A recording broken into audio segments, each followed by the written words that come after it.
Hope आप लोग स्वस्थ और मस्त होंगे और अपने तैयारी में लगेंगे। डियर फ्रेंड्स, भारतीय भूगोल की श्रृंखला में आज हम लोग जलवायु, मृदा एवं प्राकृतिक वनस्पति से संबंधित सभी महत्वपूर्ण प्रश्नों को देखेंगे। जो सीरीज चल रहा है एनसीईआरटी के मुख्य क्वेश्चन को लिया गया है और सभी के सभी क्वेश्चन व्याख्यान सहित देखे जा रहे हैं। अगर इस वीडियो को आप लोग देखते हो तो आप लोगों का कोई भी क्वेश्चन नहीं छूटेगा। तो चलिए बिना देर किए हुए देख लेते हैं प्रश्न संख्या 1। मुंबई में पूरे की अपेक्षा अधिक वर्षा होती है, क्यों? तो मोस्ट इम्पॉर्टेंट है, मुंबई में पूरे की अपेक्षा अधिक वर्षा होती है क्यों? तो आप लोग अपना राइट आंसर सेलेक्ट कर लीजिएगा, जिससे आप लोगों को भी पता चले कि आप लोगों की तैयारी का लेवल क्या है और किस सब्जेक्ट को अधिक पढ़ना है, किस टॉपिक को अधिक टाइम देना है। तो आप लोग अपना राइट आंसर सेलेक्ट कर लेंगे। तो राइट आंसर हो जाएगा ए पॉइंट, मुंबई पवना अभिमुखी है, मोस्ट इम्पॉर्टेंट है। चलिए इसके बारे में डिटेल में देख लेते हैं।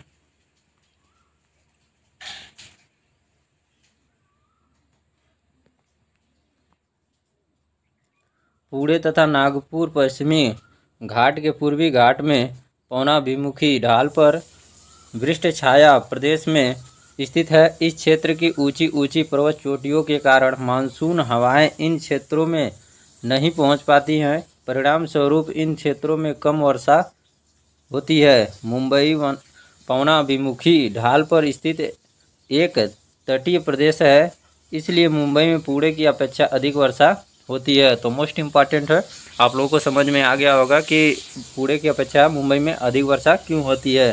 चलिए नेक्स्ट पॉइंट देख लेते हैं। किसी पर्वत श्रेणी के पवनाभिमुखी ढाल हवाएं जिस ढाल के सहारे नीचे उतरती हैं पर स्थित क्षेत्र जहां औसत वर्षा अपेक्षाकृत अल्प होती है पृष्ठीय छाया प्रदेश कहलाता है। पवनाभिमुखी ढाल पर आर्द्र हवाएं ऊपर उठती हैं और इनके संघनन से इस भाग में भारी वर्षा होती है। तो मोस्ट इम्पॉर्टेंट है। आई होप आप लोगों को सारे पॉइंट क्लियर हो गए होंगे। चलिए नेक्स्ट प्रश्न देख लेते हैं। प्रश्न संख्या 2। भारत की जलवायु पर निम्नलिखित में से किसका प्रभाव नहीं पड़ता है? तो मोस्ट इम्पॉर्टेंट है, किसका प्रभाव नहीं पड़ता है। आप लोग अपना 4 ऑप्शन दिया है, इसमें से आप लोग अपना राइट आंसर सेलेक्ट कर लेंगे। ए पॉइंट है मानसून, बी पॉइंट है गल्फ स्ट्रीम धारा और सी पॉइंट है भूमध्य रेखा और डी पॉइंट हिंद महासागर का अस्तित्व। मोस्ट इम्पॉर्टेंट है, आप लोग अपना राइट आंसर सेलेक्ट कर लेंगे। तो राइट आंसर हो जाएगा बी पॉइंट, गल्फ स्ट्रीम धारा। तो मोस्ट इम्पॉर्टेंट है। चलिए इसके बारे में डिटेल में देख लेते हैं।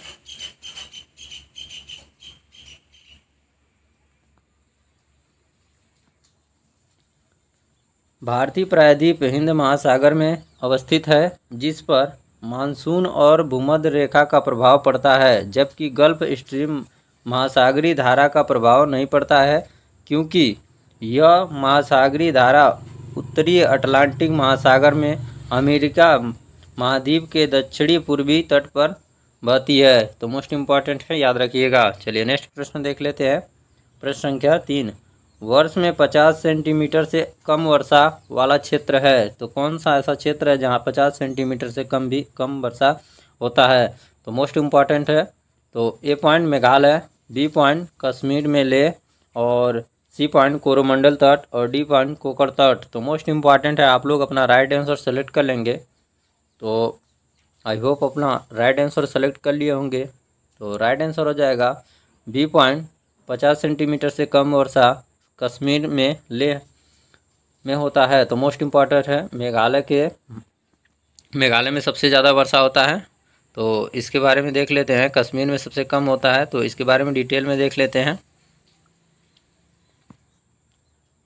भारत में 50 सेंटीमीटर से कम वर्षा वाले क्षेत्र पश्चिमी राजस्थान, पश्चिमी गुजरात, दक्षिणी आंध्र प्रदेश, कर्नाटक पठार, तमिलनाडु, हरियाणा, पंजाब और जम्मू कश्मीर है। यह क्षेत्र या तो मानसून पवनों की दिशा में नहीं पड़ते हैं या फिर उसकी पहुंच से दूर रहते हैं। तो मोस्ट इम्पॉर्टेंट है, याद रखिएगा। चलिए नेक्स्ट प्रश्न देख लेते हैं। प्रश्न संख्या 4। दक्षिण पश्चिम मानसून कब तक पूरे देश में सक्रिय हो जाता है? तो मोस्ट इम्पॉर्टेंट है, कब तक पूरे देश में सक्रिय हो जाता है। ए पॉइंट है 5 जून, बी पॉइंट है 15 जून, सी पॉइंट है 1 जुलाई, डी पॉइंट है 15 जुलाई, तो मोस्ट इम्पॉर्टेंट है, आप लोग अपना राइट आंसर सेलेक्ट कर लेंगे। तो राइट आंसर हो जाएगा डी पॉइंट 15 जुलाई तक। चलिए इसके बारे में डिटेल में देख लेते हैं।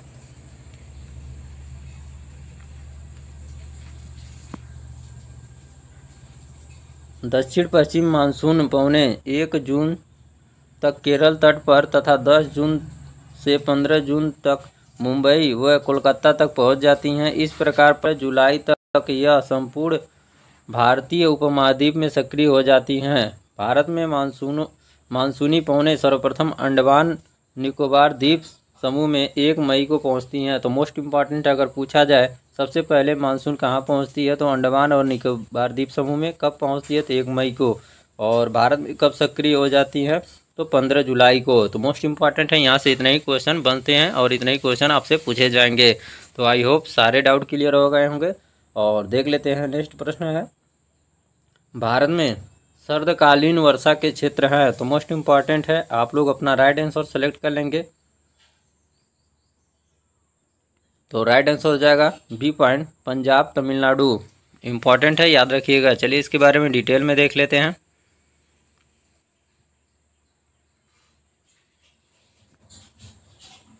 भारत में शीत ऋतु अर्थात अक्टूबर नवंबर में उत्तरी पूर्वी मानसून लौटने मानसून से तमिलनाडु तट 65 से 75 सेंटीमीटर पर वर्षा होती है, जो सागर तट से आंतरिक भागों की ओर घटती जाती है। इसके अतिरिक्त उत्तर पश्चिमी भारत, पंजाब व हरियाणा में भी पश्चिमी विक्षोभ से वर्षा प्राप्त होती है। पश्चिमी विक्षोभों की उत्पत्ति मुख्यतः भूमध्य सागर एवं अटलांटिक महासागर में होती है, जहां से यह आर्द्रता ग्रहण करते हुए पश्चिम की ओर बढ़ते हैं। उत्तर भारत में पश्चिमी विक्षोभ से होने वाले वर्षा गेहूं की कृषि के लिए अत्यधिक लाभकारी होती है। तो मोस्ट इम्पॉर्टेंट है, याद रखिएगा। चलिए नेक्स्ट प्रश्न देख लेते हैं। प्रश्न संख्या 6, निम्न भारतीय मिट्टियों में से कौन बेसाल्ट लावा के अपक्षय के कारण निर्मित हुई है। तो मोस्ट इम्पॉर्टेंट है, आप लोग अपना राइट आंसर सेलेक्ट कर लेंगे। तो कुछ राइट आंसर हो जाएगा डी पॉइंट रेगुर मिट्टियाँ। इम्पॉर्टेंट है, याद रखिएगा। चलिए इसके बारे में डिटेल में देख लेते हैं।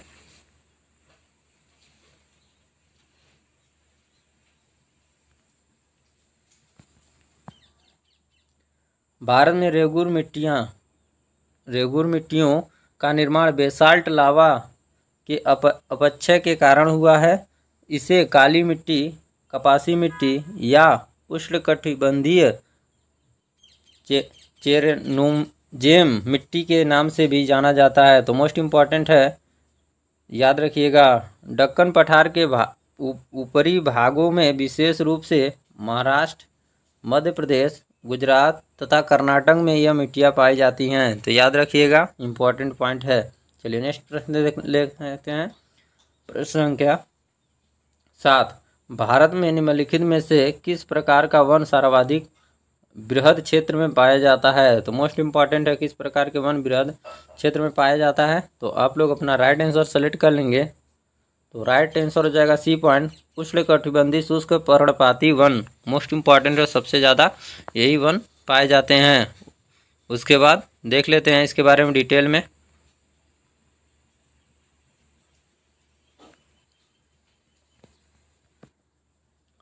उष्णकटिबंधीय शुष्क पर्णपाती पतझड़ का वन भारत में सर्वाधिक बृहद क्षेत्र में विस्तृत है।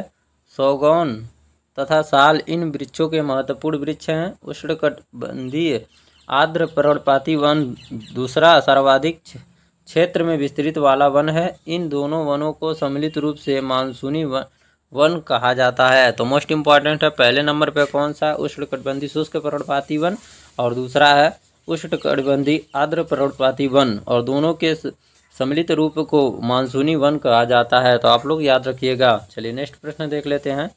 भारत में निम्नलिखित में से वह कौन सा फसल चक्र है जो जून जुलाई में आरंभ होता है और जिसमें धान, ज्वार और बाजरा आदि मुख्य फसलें उगाई जाती हैं। तो मोस्ट इम्पॉर्टेंट है, आप लोग अपना राइट आंसर सेलेक्ट कर लेंगे। तो राइट आंसर हो जाएगा आप लोगों का सी पॉइंट खरीफ इम्पॉर्टेंट है, याद रखिएगा। चलिए इसके बारे में डिटेल में देख लेते हैं।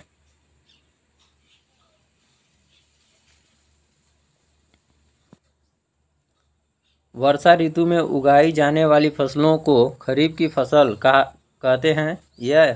ये जून जुलाई में बोई जाती हैं तथा सितंबर अक्टूबर में काट ली जाती हैं। इसके अंतर्गत चावल, ज्वार, बाजरा, रागी, मक्का, जूट, मूंगफली, कपास, पटसन, तंबाकू, मूंग, उड़द, लोबिया आदि फसलें शामिल हैं। मोस्ट इम्पॉर्टेंट है, याद रखिएगा।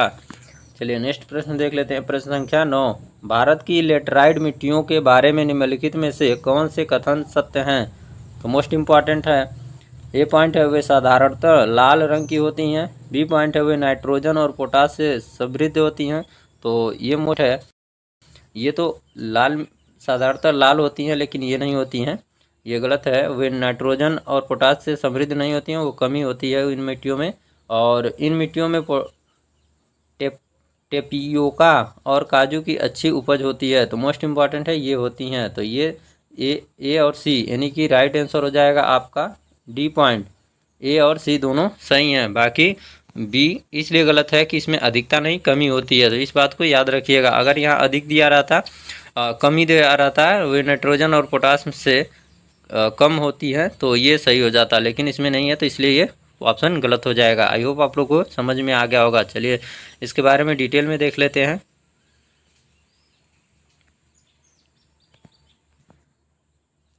लेटराइट मिट्टी लो ऑक्साइड की उपस्थिति के कारण लाल रंग की होती हैं। यह मिट्टी लोह एवं एल्युमिनियम से समृद्ध होती हैं, जबकि इसमें नाइट्रोजन, पोटास, चूना तथा जैविक पदार्थों की कमी होती है। यह मिट्टी काजू एवं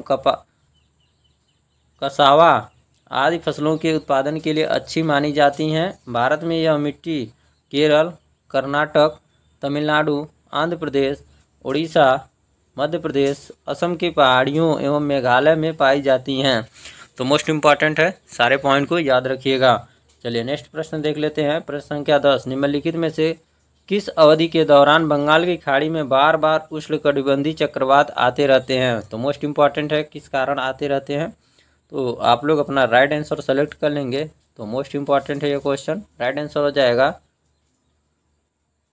तो अक्टूबर नवंबर में इम्पॉर्टेंट है। चलिए इसके बाद यहाँ किस अवधि के दौरान बंगाल की खाड़ी में बार बार उष्णकटिबंधीय चक्रवात आते रहते हैं? तो अक्टूबर और नवंबर में आते रहते हैं, इस बात को याद रखिएगा। चलिए इसके बारे में डिटेल में देख लेते हैं।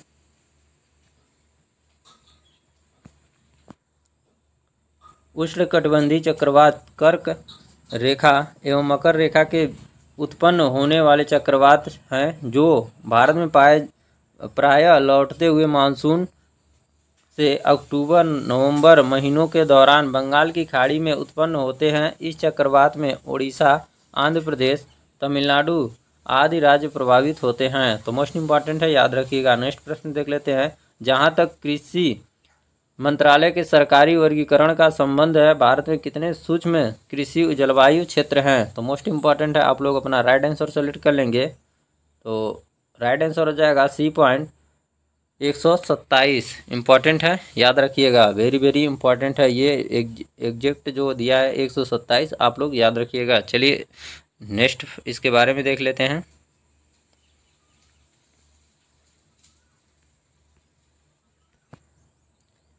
कृषि मौसम विभाग के अनुसार भारत में कुल 127 सूक्ष्म कृषि जलवायु क्षेत्र है, जबकि मुख्य बृहद कृषि 15 बृहद कृषि जलवायु प्रदेश है।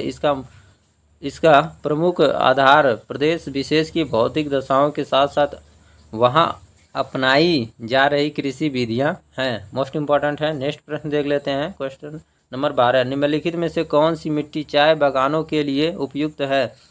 तो मोस्ट इम्पॉर्टेंट है, चाय बागानों के लिए कौन सी मिट्टी उपयुक्त है? तो आप अपना राइट आंसर सेलेक्ट कर लेंगे। तो राइट आंसर हो जाएगा ए पॉइंट अम्लीय। चलिए इसके बारे में डिटेल में देख लेते हैं।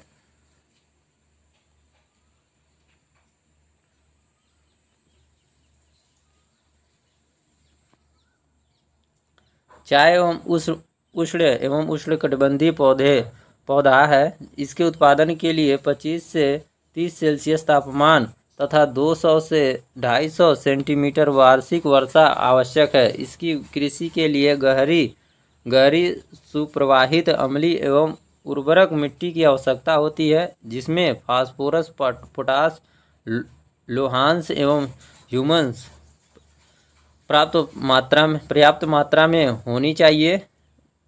दार्जिलिंग एवं नीलगिरी की पहाड़ियों में अपने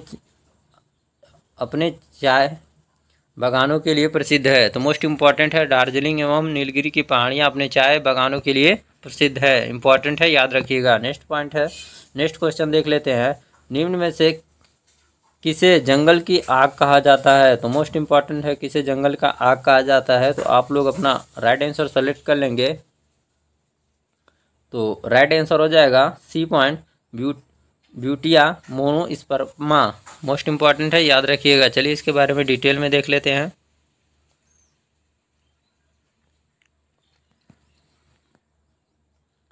प्लास, जिसको ब्यूटिया मोनोस्पर्मा के नाम वृक्ष के फल जिसको जाना जाता है, अनाम वृक्ष के लाल रंग के आकर्षक फूलों के कारण इसे जंगल की आग भी कहा जाता है। पलाश के फूल को उत्तर प्रदेश का राजकीय पुष्प घोषित किया गया है। तो मोस्ट इम्पॉर्टेंट है, पलाश को जंगल की आग के नाम से भी जाना जाता है, तो याद रखिएगा। नेक्स्ट प्रश्न है, प्रश्न संख्या 14। राल प्राप्त होता है, राल किससे प्राप्त होता है? तो मोस्ट इम्पॉर्टेंट है, आप लोग अपना राइट आंसर सेलेक्ट कर लेंगे। तो राइट आंसर हो जाएगा ए पॉइंट, चीड़ के वृक्ष से। चलिए इसके बारे में डिटेल से देख लेते हैं।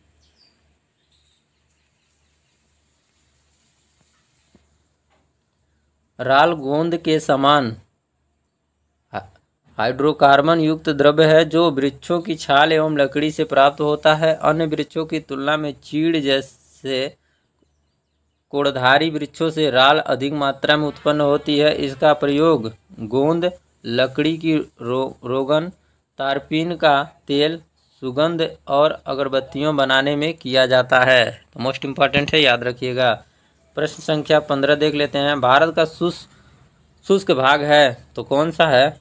आप लोग अपना राइट आंसर सेलेक्ट कर लेंगे। तो मोस्ट इम्पॉर्टेंट प्रश्न है, इसका राइट आंसर हो जाएगा ए पॉइंट, जैसलमेर राजस्थान में है। जो जैसलमेर है राजस्थान के में है और यहाँ सबसे शुष्क भाग पाया जाता है। तो चलिए इसके बारे में डिटेल में देख लेते हैं।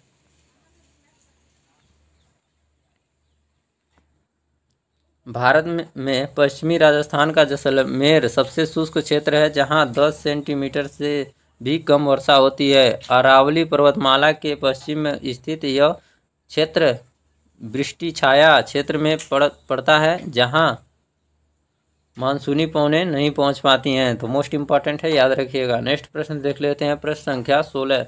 तटीय क्षेत्रों के निकट डाट के कारण रात के समय भूमि पर तापमान कम होता है। तो मोस्ट इम्पॉर्टेंट है, आप लोग अपना राइट आंसर सेलेक्ट कर लेंगे। किस कारण भूमि पर तापमान रात में कम होता है, यह बात पूछा जा रहा है। तो आप लोग अपना राइट आंसर सेलेक्ट कर लेंगे।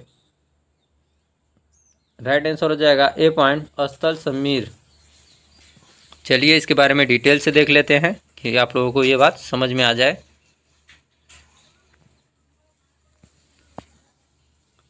स्थल समीर रात में उत्पन्न होती है। रात में जल की अपेक्षा स्थल शीघ्र ठंडा हो जाता है, अतः समुद्र पर जो होता है निम्न दाब तथा धरातल पर उच्च दाब बन जाता है, जिसके फलस्वरूप हवाएं स्थल से समुद्र की ओर चलने लगती हैं। इसीलिए तटीय क्षेत्रों के निकट स्थल समीर के कारण तापमान कम हो जाता है। तो मोस्ट इम्पॉर्टेंट है, आप लोगों को समझ में आ गया होगा। चलिए नेक्स्ट प्रश्न देख लेते हैं। भारत के किस राज्य में सर्वाधिक वर्षा होती है? तो मोस्ट इम्पॉर्टेंट है, इस क्वेश्चन का आंसर तो सभी साथी जान रहे होंगे। तो राइट आंसर हो जाएगा ए पॉइंट, मेघालय। चलिए इसके बारे में डिटेल में देख लेते हैं।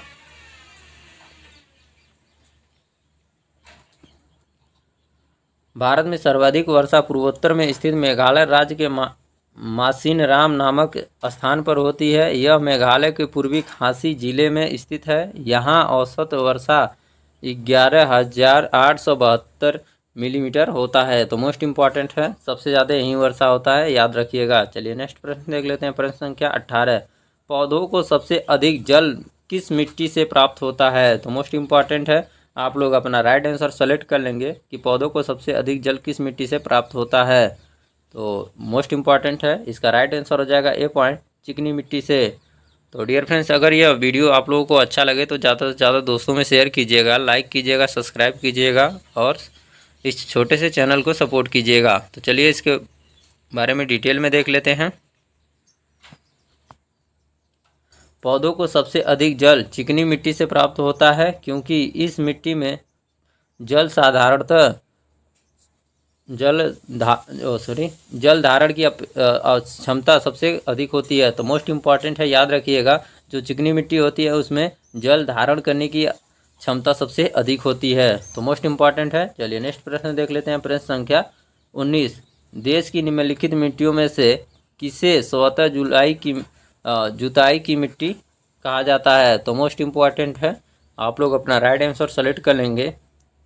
तो राइट आंसर हो जाएगा डी पॉइंट, कपास की काली मिट्टी को स्वतः जुताई की मिट्टी कहा जाता है। तो मोस्ट इम्पॉर्टेंट है, याद रखिएगा। चलिए इसके बारे में डिटेल में देख लेते हैं।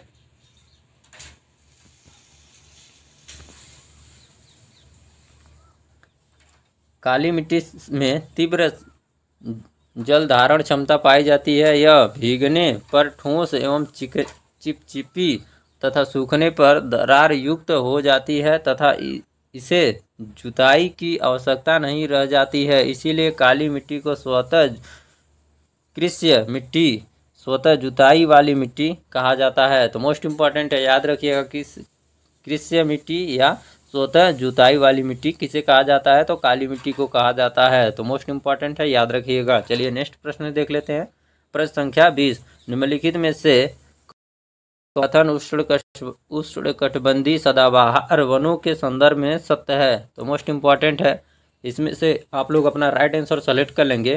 तो डियर फ्रेंड्स, इस वीडियो में 20 जो क्वेश्चन देखे गए इसमें से बहुत सारे क्वेश्चन बन सकते हैं, लेकिन इसलिए डिटेल में पढ़ाया जाता है कि एक क्वेश्चन पढ़ के आप लोगों का कोई भी एग्जाम क्रैक नहीं होगा। अगर ऑनलाइन पढ़ाया जाए तो आप लोगों का एग्जाम क्रैक नहीं होगा। इसलिए आप लोगों को रिवीजन करना चाहिए डीप में, जहाँ से आप लोगों का कोई भी क्वेश्चन बने तो आप लोग कर सकें। तो यह वीडियो आप लोगों को कैसा लगा आप लोग कमेंट बॉक्स में ज़रूर कमेंट कीजिएगा और इस क्वेश्चन का जवाब आप लोग कमेंट बॉक्स में कमेंट कीजिएगा। और जो साथी सबसे पहले कमेंट बॉक्स में सही आंसर कमेंट करेंगे उनका नाम अगले वीडियो में बताया जाएगा किन साथियों ने सबसे पहले कमेंट किया था। तो आज के लिए बस इतना ही, मिलेंगे नेक्स्ट वीडियो में। जय हिंद, वंदे मातरम।